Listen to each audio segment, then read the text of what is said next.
Ladies and gentlemen, welcome back to the channel, and today we're back here on the Blackout Beta. I'm very sad to report that the beta just wrapped up. In fact, at the time of this video being recorded, the beta just ended a couple of minutes ago, but Treyarch was kind enough to extend the beta today by a couple of hours, and during that time they gave into community pressure and tested out 100 players. Now it's hard to say conclusively just how good 100 players is because again, we only had it for a couple of hours and the vast majority of the community was at work or at school when it happened. But I will say that based on my experience, it seems like having 100 players makes the matches feel much more fast-paced, and it seems like there are more people out in the open world after the initial drop-in. When we had 80 players, or even 88 players, it seemed like maybe 30 or so of them would die at the very beginning, and then the remaining 50 players would have the entire map to work with. Well, with 100 players, it seems like we have 60 to 75 people left on average, which means we have a lot more gunfights and a lot more engagements out in the open world, as compared to having the majority of them just happen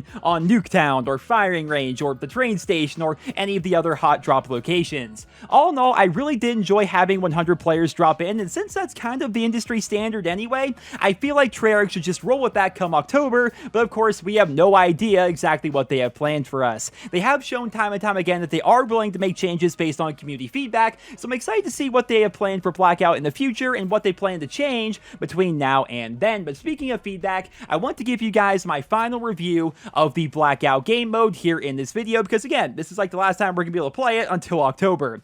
I feel like I'm in a unique position to discuss this game mode as well, because I'm approaching Blackout as a longtime Call of Duty fan, not a longtime Battle Royale fan. There are plenty of other COD YouTubers out there who already love the Battle Royale genre. These are people who have been posting and playing a lot of Fortnite, they play a lot of PUBG, or H1Z1, or Isle of 9, or Realm Royale, or all these other BR games. I'm not really that guy, right? So for all intents and purposes, I'm approaching this as a longtime COD fan who is basically experiencing Battle Royale for the very first time. I suppose I should start things off here today by talking about the things I dislike most about the game mode, because that's what people click these videos for, right? They want to hear what sucks about the game, they want to hear what's so bad about the game, they want to hear outrage and frustration, though honestly, this is not going to be the video for those people, because I don't have a lot of problems or issues with the Blackout game mode. I will say that dying to somebody who has better armor than you is incredibly frustrating, and I feel as though that's probably the biggest point of contention for a lot of people in the community right now, aside from the general bugs, right? Aside from the occasional audio glitch, or the idea that the doors are way too loud when you open them, or that the punching noises are too loud. Like, there's little gripes that we have here and there, but the actual big overarching issue for a lot of people right now is how the armor works within Blackout. I don't feel as though Tier 3 armor is as broken as everybody says it is, especially after the nerfs that they gave both Tier 2 and Tier 3 armor early in the beta, but I will say it does feel really bad when you can't find any decent armor and all of your opponents have decent armor, and therefore they're mitigating the majority of your damage. I've actually seen a lot of suggestions regarding this. Some people are saying they can fix this problem by having armor drop off players more often. I think as of right now, armor only drops off enemy players that you kill if you get a headshot on them, therefore their armor is still intact. Some people are saying that armor should break much faster. Some people are saying that Tier 3 armor should become much more rare, therefore feel more rewarding and be much more uncommon. Some people are saying that Tier 1 and Tier 2 armor should become much more common. There are lots of suggestions that people are throwing around right now, but honestly, I'm not sure how good any of these ideas actually are. The biggest issue that I think people have with the armor system is people intentionally avoid confrontation because they have that armor. They have really good armor, right? But they're afraid to go out there and get their armor ruined. They want to save it for the final circle of the game. I don't know about you guys, but whenever I find Tier 3 armor, I play super aggressive. But then again, I play pretty aggressively regardless. Like, I'm always out there on the ATV just hunting down people. But other players, they intentionally hide until they find that final circle, right? The reason why they do this is because by that point in the game, most of the aggressive players have likely lost all of their armor because of all the gunfights they've been in. So in a way, the game kind of rewards you for not being aggressive and not getting into gunfights because you still have all of your health, you have all of your armor, you still have all of your equipment, and things like that.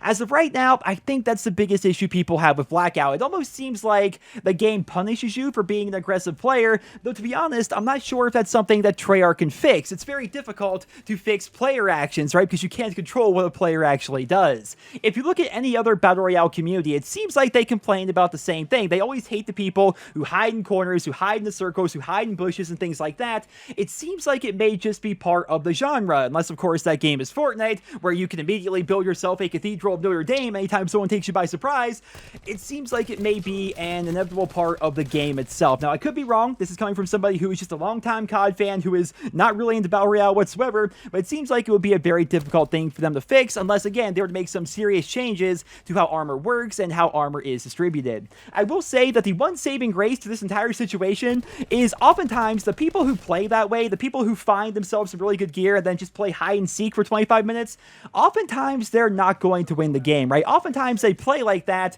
because they have to. They know they can't win their gunfights. They know their best chance of winning is to basically hide from all the other players. And so as a result, when they do take you by surprise, oftentimes if you're a good player, you can take them out. But of course, tier 3 armor does get in the way of that sometimes. So it's a very interesting situation. I personally have not had that many issues with campers so far during the beta. I mean, I've encountered them, sure, but the majority of the time I was able just to take them out because we have so many anti-camper tools in Blackout as well. Of course, footsteps are top-notch. I talk about that all the time during my live streams, but footsteps are fantastic. We have perks like Dead Silence and Stalker and Awareness. We have things like the Recon Dart. We have a lot of anti-camper tools, but at the end of the day, I'm not sure you can control player behavior. It's like having corner campers in multiplayer, right? I mean, no matter what they do to Call of Duty, back in Advanced Warfare, we still had corner campers, right? Campers are always going to camp. It just comes down to whether or not they can actually get the one-up on you in that gunfight, and sometimes tier 3 armor gives them the advantage that they need, which is definitely turning off a lot of players. So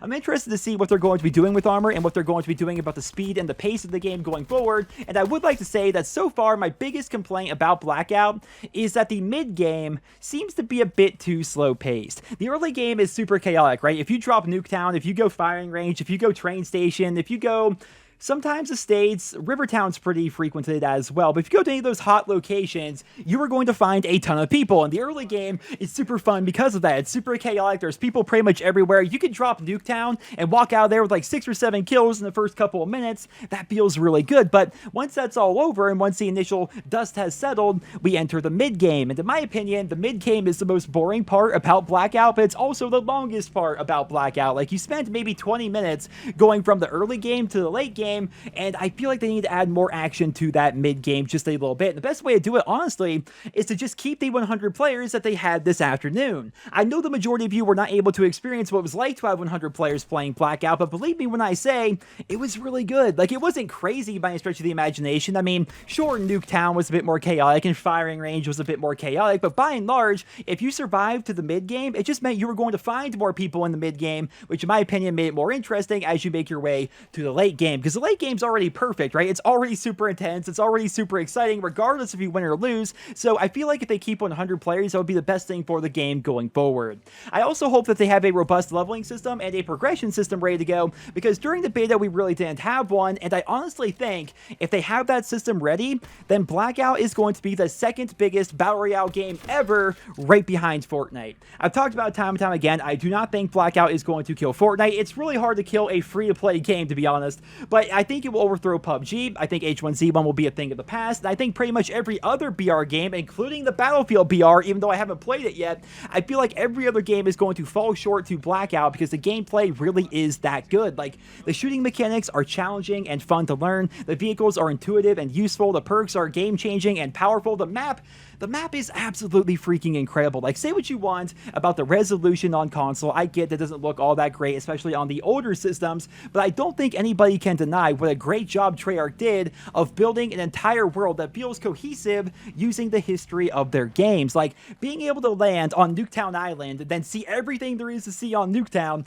and then hop on an ATV and cross the bridge, then suddenly find yourself at the transit diner, that's a really cool feeling, right? And then once you're done with all that, once you're done killing your zombies and grabbing your loot from the mystery box, you can head up the hill to find a Ray from the original Black Ops, and then once you're done with that, you can go through the field and find yourself a firing range. Like, I love what they did with the map. It's exactly what I was hoping they would do with it. There are so many Easter eggs and references everywhere, and you can really tell that the dev team spent a ton of time making sure that everything was just how they wanted it to be. That's why I say Blackout really needs to have a robust progression/leveling system, because in my opinion, the core gameplay and the map, that's all there. And feel free to disagree. I know there are definitely going to be some people on this video who are clicking dislike and saying, well, I hate Blackout and everyone else should too, but honestly, I think you guys are in the minority. Like, there are lots of people out there who really enjoy Blackout, and it seems like the people who don't like it probably just don't like Battle Royale whatsoever, or if they do like BR, they prefer Fortnite because it's third person, has bloom, and has building and stuff like that. Like the hardcore BR fans that I've been watching, which keep in mind, I'm not one of those people, so I'm watching these guys to get their opinion.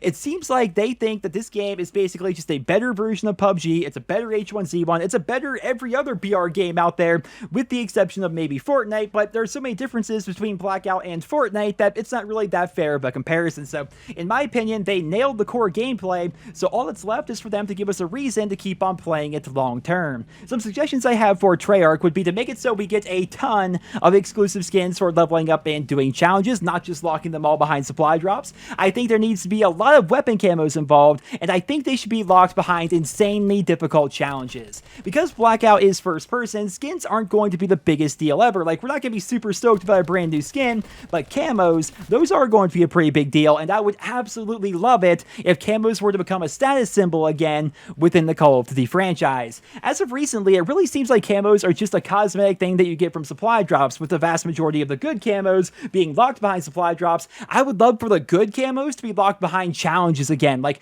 I want there to be an insanely cool looking camo that is only unlocked after you get 100 solo wins. I want there to be another camo for 100 duo wins, another one for 100 squads wins. I want there to be some sort of a reward for 1,000 kills in Blackout, 5,000 kills in Blackout, 10,000 kills in Blackout. If you place in the top 10 500 different times, there should be some sort of an exclusive reward for that as well. And keep in mind, I want all of these rewards to be better and more epic than anything that is available in supply drops. Give us a reason to actually grind and play the game, unlike in Call of Duty World War II, where the final camo is one of the most lackluster things we have ever seen. I'm not sure if the technology is actually there or not, but back during Black Ops 3 Zombies, we were able to set specific camos on specific weapons that we would encounter throughout the map. I would love it if we could do the same thing while playing in Blackout, or maybe if we had specific challenges tied to specific weapons in Blackout, like keep using the ICR a bunch, eventually you get a special ICR camo. That would all be really cool, and I think H1Z1 had a somewhat similar system where you could actually set different camos for your weapons. I'm not entirely sure. Again, I'm not a Battle Royale expert, but I do watch it pretty closely from the outside looking in.